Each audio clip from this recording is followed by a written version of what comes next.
बिस्मिल्लाहिर्रहमानिर्रहीम अस्सलाम वालेकुम डियर स्टूडेंट। क्वेश्चन नंबर 4 देखें, find square root by factorization. आपने स्क्वायर रूट मालूम करनी है फैक्टराइजेशन के ज़रिए से एंड डिवीजन मेथड और डिवीजन के तरीके से भी ऑफ द एक्सप्रेशन। ये जो एक हमें अलजब्रा का सेंटेंस दिया गया है अलजब्रिक पॉलिनोमियल, इसकी हमने तो ये है 16x⁴ प्लस 8x² प्लस 1। तो इसकी हमने दोनों तरीक़ों से स्क्वायर रूट फाइंड करनी है। फैक्टराइजेशन का तरीका पहले इस्तेमाल कर लेते हैं, फिर बाद में डिवीजन मेथड के ज़रिए से। तो डियर स्टूडेंट, ये हमारा सवाल है। तो पहले हम बाय फैक्टराइजेशन करते हैं। बाय फैक्टराइजेशन इसकी हमने स्क्वायर रूट फाइंड करना है फैक्टराइजेशन के ज़रिए से। तो इसके आप फैक्टर्स निकालते हैं। तो हम यहाँ पर लिख लेते हैं प्राइम फैक्टराइजेशन ऑफ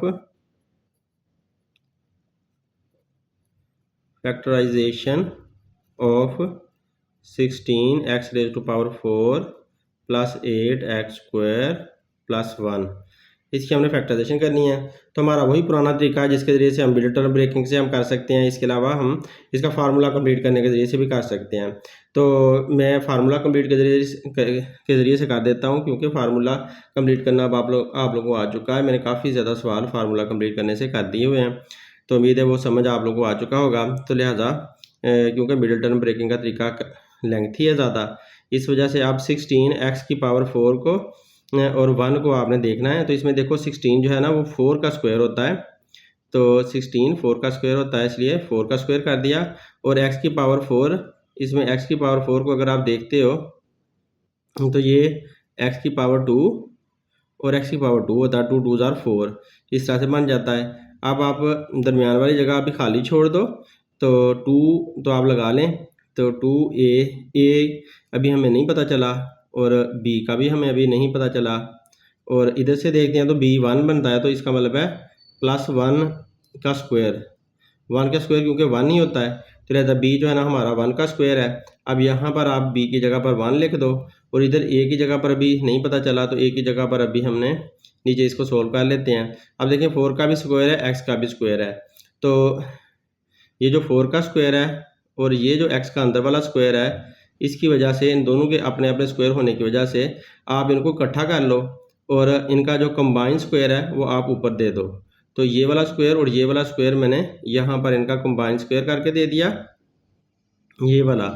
तो ये जो स्क्वायर है ये x का अपना अकलौता स्क्वायर है, x का अपना है, तो इसका मतलब है इसको उठाकर आप यहाँ लिख दो।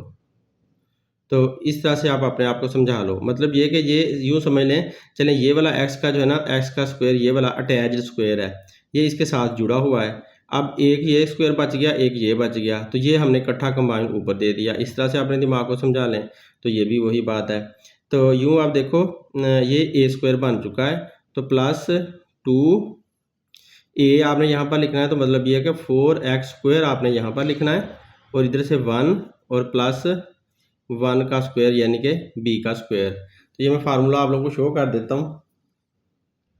तो डियर स्टूडेंट, यहाँ पर देखें आप a प्लस बी का whole square, a² plus 2ab plus b², ये हमारा फार्मूला होता है। तो यहाँ पर ऐसा ही फार्मूला बन गया, a² plus 2ab plus b²। अब a के नीचे जो कुछ भी है वो इसको मैंने a² कह दिया, और यहाँ पर वही a आ गया आपका। तो फिर प्लस b के नीचे कुछ भी है हमने उसको b कहा, और इसमें b का स्क्वायर बना। तो जैसे ये था a² था, तो ये a² के साथ मैच हो गया, ये b² था तो b² के साथ मैच हो गया, और ये जो 2ab था तो ये 2 है, और ये a है, और ये b है। तो इस तरह से देखें परफेक्टली सारा कुछ मैच हो रहा है। अब इसके अंदर यहाँ पर जो था ना, यहाँ पर हमने नहीं लिखा हुआ, मैं ये उठाकर यहाँ पर भी लिख देता हूँ। तो ये लें, यहाँ पर भी ये लिखा गया। तो अब हमें इसका पता चल चुका है, तो ऐसे हमने लिख लिया। तो अब ये स्टूडेंट देखें, ये वाला जो दरमियान वाला हिस्सा है ना, यहाँ से यहाँ तक ये सारा का सारा छुप चुका है। इतना हिस्सा मतलब ये कि ये सारा 2ab था, 2ab इसमें अंदर छुपा हुआ है। तो इसका मतलब है हम भी इतना हिस्सा सारा छुपा देते हैं। तो इसने a प्लस b का होल स्क्वायर किया हुआ है, यानी कि पहले का और आखिरी का इकट्ठा स्क्वायर किया हुआ है। तो हम भी इस सारे को छुपा लेते हैं दरमियान वाले को यहाँ तक, और ये वाला साइन मिलाकर हम भी पहले का और आखिरी का स्क्वायर कर देते हैं। तो पहला और आखिरी हमारा क्या बनता है, अब इसके नीचे क्या है वो उठाकर देख लेते हैं। तो ये 4x² है हमारा इसके अंदर। तो 4x² को हमने इधर से पे कर लिया, ये प्लस का साइन हमने लगा लिया और उसके बाद हमने बी को पिक करना है, तो बी के नीचे हमें 1 मिला है तो 1 का। अब इसका कंबाइन स्क्वायर किया हुआ, उसने भी इकट्ठा ऊपर स्क्वायर दिया हुआ है, तो हम भी इसका इकट्ठा स्क्वायर दे देते हैं। तो इस तरह से इसकी फैक्टराइजेशन हो गई है।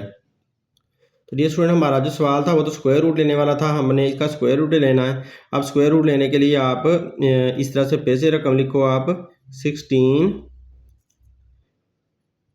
x raise to power 4 plus 8 x square plus 1। तो इसके ऊपर आप ये स्क्वायर रूट का साइन चढ़ा दें और इधर भी आपने ऐसा ही करना है। ये जो हमारा आंसर आया है 4x square plus 1 whole square, उसके ऊपर भी आपने अंडर रूट का साइन चढ़ा दिया। अब ये जो 2 है वो अंडर रूट के साइन के साथ काट जाता है, क्योंकि अंडर रूट का साइन 1/2 देता है। इस वजह से इस बात की तफसील मैंने समझाई हुई है। तो लिहाजा आप सिर्फ मैं यहाँ पर प्लस माइनस का साइन निकलेगा, जब आप अंडर रूट का साइन हटाते हो तो प्लस माइनस का साइन निकलता है। और ये 4x स्क्वायर प्लस 1 ये अंदर से निकल आता है ये वाला, और ये जो 2 है ये अंडर रूट के साइन के साथ कैंसिल आउट हो जाता है। तो यूँ हमारा ये आंसर बनता है जब हम फैक्टराइजेशन के ज़रिए से इसकी स्क्वायर रूट लेते हैं। अब हमने डिवीजन मेथड से इसकी स्क्वायर रूट लेनी है। तो डियर स्टूडेंट, डिवीजन मेथड से HCF लेने के स्क्वायर रूट लेने के लिए आप इसको पहले यहाँ पर लिख लो 16x raise to power 4 plus 8x square plus 1। तो आपने ऊपर ये डिवीजन का साइन ले लेना है, इसे थोड़ा सा लंबा कर लें। अब आपने सोचना इस तरह से है कि आपको 16 चाहिए, और 16 कैसे चाहिए, आपको दो सेम नंबर से 16 चाहिए। देखें, अगर मैं 1 को 1 से मल्टीप्लाई करूं तो मुझे तो फिर 1 ही मिलता है, ये तो बहुत छोटा है 16 से। अगर मैं 2 को 2 से मल्टीप्लाई करूं यानी कि 2 का स्क्वायर लूं तो मुझे 4 मिल जाता है, ये भी 16 से बहुत छोटा है। अब अगर मैं 3 को 3 से मल्टीप्लाई करूं तो मुझे 9 मिलता है, वो भी बहुत छोटा है। अब अगर मैं इसी तरह से 4 को 4 से मल्टीप्लाई करूं तो मुझे 16 मिल गया। देखें, ये 16 था ना, 16 मिल गया। तो बस मेरा टारगेट मुझे अचीव हो गया। अगर मैं 5 को 5 से करता हूं तो फिर तो बड़ा हो जाना, दफ़ा करें उसको, 5 5 जा 25, तो ये नहीं हमने लेना। तो ये वाला जो हमें स्क्वायर मिला है 4 का स्क्वायर यानी कि 4 मल्टीप्लाई बाय 4, ये हमने पिक कर लिया एक। तो अब क्योंकि ये 16 था, हमें तो x की ताकत 4 भी चाहिए था साथ, तो हमें अभी तो सिर्फ 16 मिल रहा है, तो x की पावर 4 तो नहीं मिल रहा। तो इसका मतलब ये हुआ कि हम 4x square multiply by 4x square कर लें। तो देखो 4 4 जा तो 16 मिल जाता है, और x square multiply by x square x की पावर 4 भी मिल जाता है। लिहाजा पहला टारगेट जो था हमारा वो अचीव हमें हो चुका है। तो इसका मतलब है 4x स्क्वायर में से एक 4x स्क्वायर आप यहाँ लिख लो और एक 4x स्क्वायर आप ऊपर लिख लो, और ये जो हमारा आंसर आया वो इसके नीचे लिख लो। ये सारा कुछ हमने कर लेना। अब ये जो आंसर है ये प्लस में आया, आपने इसका साइन माइनस वाला चेंज कर लेना, तो ये फिनिश हो जाएगा, एक दूसरे को ख़त्म कर देगा। इधर से आपको 8x स्क्वायर नीचे उतारना होगा, प्लस 1 भी नीचे उतारना होगा। अब जब आपने इसका दूसरा स्टेप स्टार्ट करना है तो जो 4x स्क्वायर है उसके अंदर 4x स्क्वायर ही प्लस करना है। बेशक आप ये समझ लें कि आप इसको प्लस कर रहे हैं, बेशक आप इसका डबल करना समझ लें, डबल करना मतलब ये कि इसके अंदर यही प्लस कर लें। मतलब ये कि 4x स्क्वायर है तो उसके अंदर प्लस भी 4x स्क्वायर ही करोगे। तो 4 में 4 प्लस किया तो 16 आया, x स्क्वायर 7 आ जाता है। तो ये आंसर आता है जब आप इसका डबल करते हो। तो लिहाजा ये जो 16x स्क्वायर है मुझे यहाँ लिखना होगा, 16x स्क्वायर मैंने यहाँ पर लिख लिया। अब 16x स्क्वायर से ना मुझे 8x स्क्वायर चाहिए। 8x स्क्वायर मुझे ऐसे चाहिए कि मैं 16x स्क्वायर से 8x स्क्वायर कैसे ले सकता हूँ। सॉरी, 4 + 4 8 आना था यार, मैंने 16 लिख दिया। सॉरी डियर स्टूडेंट, ये हमें 8 मिलता है क्योंकि 4 + 4 8 आता है, तो ये मेरी गलती हो गई थी। अब जब बाद में देखा तो पता चल गया। अच्छा, आप देखें, हमें 8x स्क्वायर हमें मिला हुआ है, तो 8x स्क्वायर से 8x स्क्वायर ही चाहिए, तो फिर किसके साथ मल्टीप्लाई करेंगे? ज़ाहिर है हम 1 के साथ मल्टीप्लाई करेंगे, तो तब 8x स्क्वायर आ जाएगा। मतलब ये कि अगर मैं 8x स्क्वायर को, ये जो 8x स्क्वायर है इसको मैं 1 के साथ मल्टीप्लाई करता हूँ तो मुझे 8x स्क्वायर ही मिल जाता है। कौन सा? ये वाला। अब ये है कि ये जिस 1 से हमने मल्टीप्लाई करना है उस 1 को हमने यहाँ पर भी लगाना है और प्लस का साइन लगाकर ही लगाना है। यहाँ पर भी इस 1 को लगाया और इस 1 को ऊपर भी लगाया, यहाँ पर भी इस 1 को लगा लिया।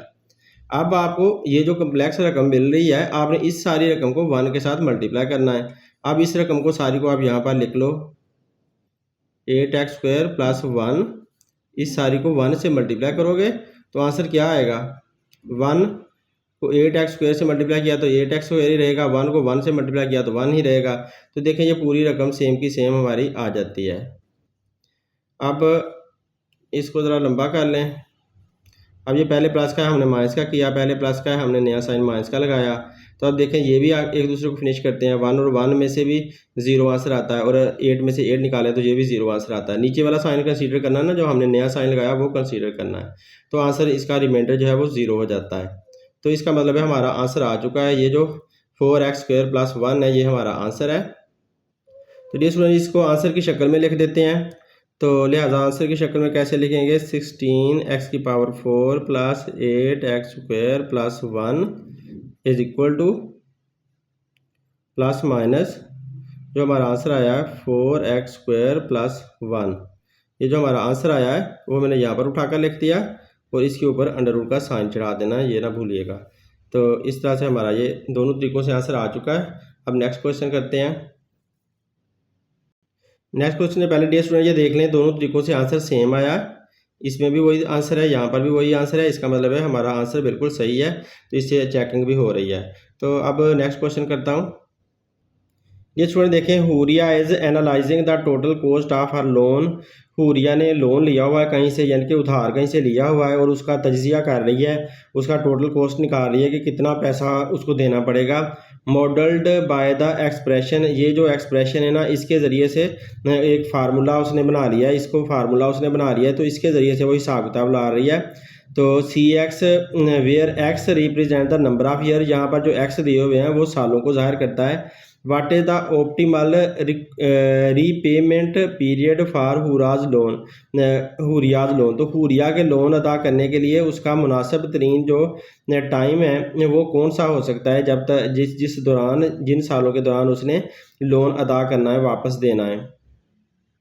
तो डियर स्टूडेंट, आप इसको इस तरह से समझ लें कि आप बैंक से गाड़ी लेते हैं, तो गाड़ी या तो 3 साल की लीजिंग के लिए मिलती है, या 4 साल की, या 5 साल की। तो इस तरह का पीरियड होता है। ये नहीं आप कह सकते कि आप 3.5 साल की लीजिंग के पर ले लें, आप 5.5 साल की लीजिंग पर ले लें, या आपने वैसे बैंक से लोन लिया है तो वो एक फ़िक्स पीरियड देते हैं, तो उसी पीरियड में आप लोगों को अदा करना होता है, जो उनका तरीक़ाकार होता है। तो ये भी उसी तरह का एक सवाल है, तो हम इसे सॉल्व करते हैं।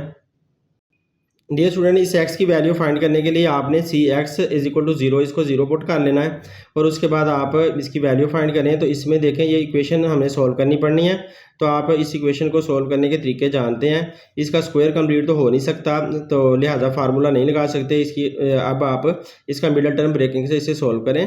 तो मिडल टर्म ब्रेकिंग के लिए क्या करना होता है, आप पहली रकम को और आखिरी रकम को आपस में मल्टीप्लाई करते हैं। x² को +15 के साथ आप मल्टीप्लाई करो, तो आपके पास क्या आ जाएगा, x² × 15 = 15x², आपके पास आंसर आ जाता है।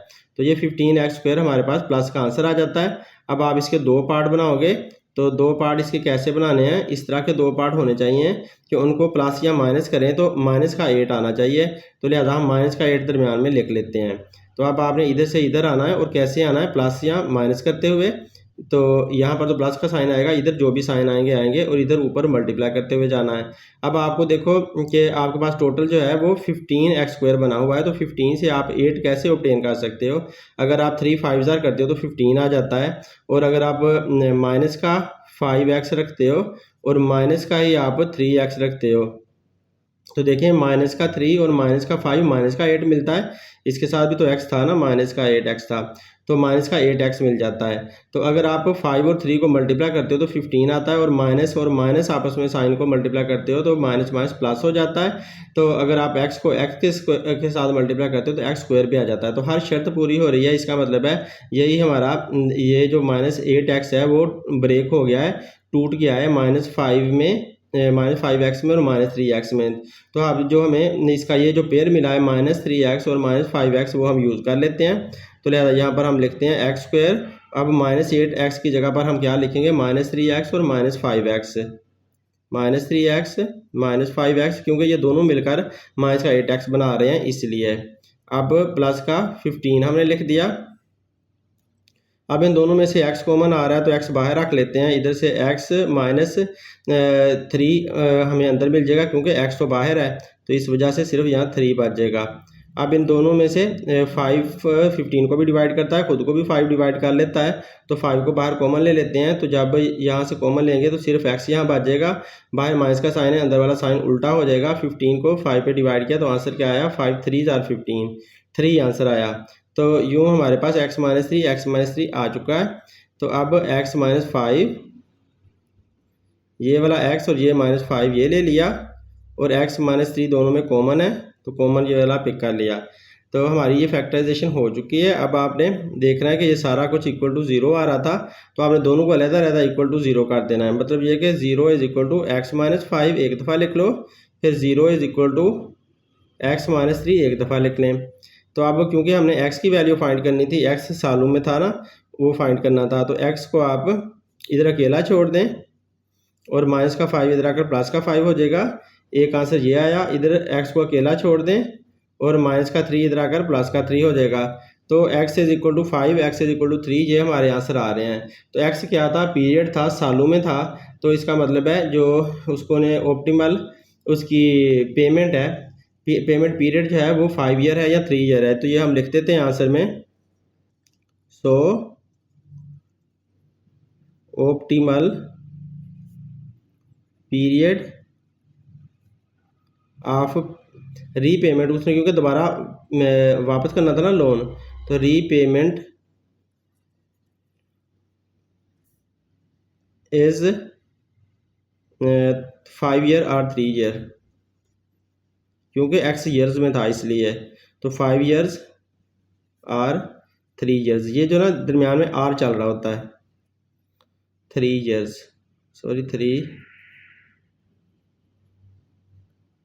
तो यूँ हमारा ये आंसर आ चुका है। तो डियर स्टूडेंट, उम्मीद है आप लोगों को वीडियो पसंद आएगी। अगर पसंद आती है तो लाजमी शेयर करें, अपने दोस्तों को भी बताएं, और इस चैप्टर का एंड हो चुका है, इसके फार्मूलाज लाजमी तैयार करें, तभी आप लोगों को ये फार्मूला चैप्टर अच्छे से समझ आएगा। थैंक्स फॉर वाचिंग, अपना बहुत सा ख्याल रखें, अल्लाह हाफिज़।